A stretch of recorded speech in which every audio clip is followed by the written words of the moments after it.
Welcome to YouTube log. ಇವತ್ತಿನ log ಏನಪ್ಪ ಅಂದರೆ ಅವರೆಕಾಳು ಸಾರು ಮುದ್ದೆ ಯಾವ ಥರ ಮಾಡೋದಂತ ಈ ವಿಡಿಯೋದಾಗ ತೋರಿಸ್ತೀನಿ. ನನ್ನ ವಿಡಿಯೋ ನೋಡಿದ್ರೆ ಸಬ್ಸ್ಕ್ರೈಬ್ ಆಗಿರಿ, ಶೇರ್ ಮಾಡಿರಿ, ಲೈಕ್ ಮಾಡಿರಿ, ಫಾಲೋ ಮಾಡಿರಿ ಪ್ಲೀಸ್. ಎಲ್ಲರಿಗೂ ಕೇಳ್ಕೊಳೋದಷ್ಟೇ. ಹಾಗೆ ಅವರೆಕಾಯಿ ತಂದಿದ್ರೆ ನೋಡಿರಿ, ಅವರೆಕಾಯಿ ಚೆನ್ನಾಗಿದ್ದಾವೆ. ಇದು ಸೊಗಡ ಅವರೆಕಾಯಿ ಅಲ್ಲ, ಇವು ಒಂಥರ ಅವರೆಕಾಯಿ. ಯಾವ ಥರ ಮಾಡೋದಂತ ಹೇಳ್ತೀನಿ ಬನ್ನಿ. ಒಂದು ಮಿಕ್ಸಿ ಜಾರಿಗೆ ಹೆಚ್ಚಿರೋ ಕಾಯಿ ಹಾಕೋತಾ ಇದ್ದೀನಿ. ಹಾಗೆ ಅದಕ್ಕೆ ಬೆಳ್ಳುಳ್ಳಿ ಹಾಕೋತಾ ಇದ್ದೀನಿ. ಹಾಗೆ ಒಂದು ಅರ್ಧ ಟೊಮೊಟೊ ಇಲ್ಲ ಒಂದು ಟೊಮೊಟೊ, ಸಣ್ಣ ಟೊಮೊಟೊ ಹಾಕೊಂಡು, ಹಾಗೆ ಈರುಳ್ಳಿ ಹಾಕೋತಾ ಇದ್ದೀನಿ. ಈರುಳ್ಳಿ ಹಾಕಿದ್ಮೇಲೆ ನೆನೆಸಿಟ್ಟಿರೋ ಹುಣಸೆಹಣ್ಣು, ಹಾಗೆ ಖಾರದ ಪುಡಿ, ಹಾಗೆ ಧನಿಯಾ ಪುಡಿ ಹಾಕೋತಾ ಇದ್ದೀನಿ. ಖಾರದ ಪುಡಿ ಸ್ವಲ್ಪ ಜಾಸ್ತಿನೇ ಹಾಕ್ರಿ, ಖಾರ ಇದ್ದರೆ ಚೆನ್ನಾಗಿರುತ್ತೆ. ಹಾಗೆ ಕೊತ್ತಂಬರಿ ಸೊಪ್ಪು ಹಾಕೋತಾ ಇದ್ದೀನಿ. ಕೊತ್ತಂಬರಿ ಸೊಪ್ಪು ಇಲ್ಲ ಅಂದರೆ ಕರ್ಬೇವು ಸೊಪ್ಪು ಹಾಕಿರೋ ಬರುತ್ತೆ. ಹಾಗೆ ಧನಿಯಾ ಪುಡಿ ಹಾಕ್ಬಿಟ್ಟು ಸ್ವಲ್ಪ ನೀರು ಹಾಕೊಂಡು ಗ್ರೈಂಡ್ ಮಾಡ್ಕೊಂಬಂದರೆ ಖಾರ ರೆಡಿ ಆಯಿತು. ಒಗ್ಗರಣೆ ಯಾವ ಥರ ಮಾಡೋದಂತ ಹೇಳ್ತೀನಿ ಬನ್ನಿ. ಫಸ್ಟಿಗೆ ಒಂದು ಪಾತ್ರೆ ಇಟ್ಟಿನಿ, ಅದು ಕಾಯಕ್ಕೆ ಬಿಟ್ಬಿಟ್ಟು ಅದಕ್ಕೆ ಎಣ್ಣೆ ಹಾಕ್ತಾಯಿದ್ದೀನಿ. ಎಣ್ಣೆ ಎಲ್ಲ ಚೆನ್ನಾಗಿ ಆದಮೇಲೆ ಸಾಸಿವೆ ಕರ್ಬೇವು ಸೊಪ್ಪು ಹಾಕ್ತಾಯಿದ್ದೀನಿ. ಅವೆರಡು ಚಿಟಪಟ ಅಂತ ಸೌಂಡ್ ಬರೋಕು. ಹಾಗೆ ಸೌಂಡೆಲ್ಲ ಆದಮೇಲೆ ಈರುಳ್ಳಿ ಟೊಮೊಟೊ ಹಾಕಬೇಕು. ನೋಡ್ರಿ, ಈಗ ಎಣ್ಣೆ ಕಾಯಿತು, ಹಾಗಾಗಿ ಈರುಳ್ಳಿ ಟೊಮೊಟೊ ಹಾಕ್ತಾಯಿದ್ದೀನಿ. ಅವೆರಡು ಚೆನ್ನಾಗಿ ಮಳಸ್ಬೇಕು. ಅಷ್ಟರೊಳಗೆ ಇವು ಬೇಯೋ ಅಷ್ಟೊತ್ತಿಗೆ ಅವರೆಕಾಯಿನ ಚೆನ್ನಾಗಿ ಕೇರ್ಬಿಟ್ಟು ಹುಳಪಳ ಇದ್ದಾವೆ ತೊಳ್ಕೊಂಡಿಕ್ಕೆಂತೀನಿ.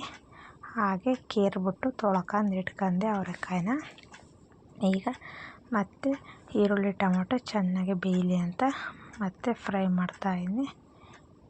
ನೋಡಿರಿ, ಈರುಳ್ಳಿ ಟೊಮೆಟೊನ ಬೇಯ್ತಾ ಇದೆ. ಈಗ ಬೆಂದಾದಮೇಲೆ ಇದಕ್ಕೆ ಅವರೆಕಾಯಿನ ತೊಳ್ಕೊಂಡು ಹಾಕ್ರಿ.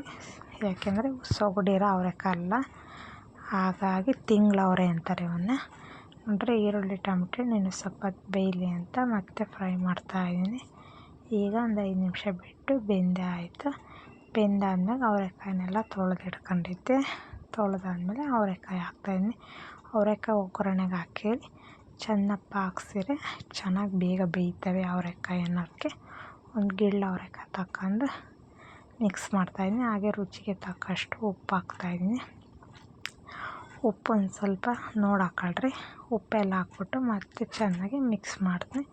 ಒಂದು 10 ನಿಮಿಷ ಹಾಗೆ ಎಣ್ಣೆ ಹಾಕಿರ್ತೀವಲ್ಲ, ಹಾಗೆ ಒಂದು ತಟ್ಟೆ ಮುಚ್ಚಿದ್ರೆ ಬೇಗನೆ ಬೇಯ್ತವೆ.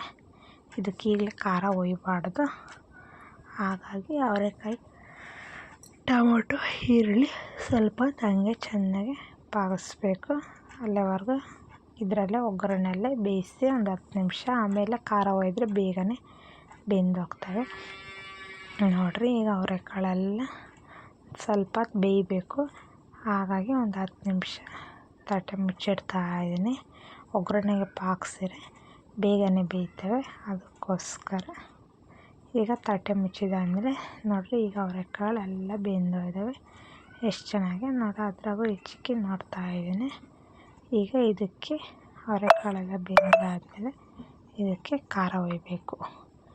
ಈಗ ಖಾರ ಒಯ್ದು ಆಗಲೇ ತೋರಿಸಿದ್ನಲ್ಲ ವಿಡಿಯೋದಾಗ ಖಾರ ಯಾವ ಥರ ರೆಡಿ ಮಾಡೋದು, ಅದನ್ನೆಲ್ಲ ಹಾಕ್ಬಿಟ್ಟು ಎಷ್ಟು ಬೇಕು ಅಷ್ಟು ನೀರು ಹಾಕೊಂಡು ಚೆನ್ನಾಗಿ ಮಿಕ್ಸ್ ಮಾಡಿದೆ. ಸಾಂಬಾರು ರೆಡಿ ಆಯಿತು. ಚೆನ್ನಾಗಿ ಮಳಸ್ಬೇಕು ಈ ಸಾಂಬಾರು.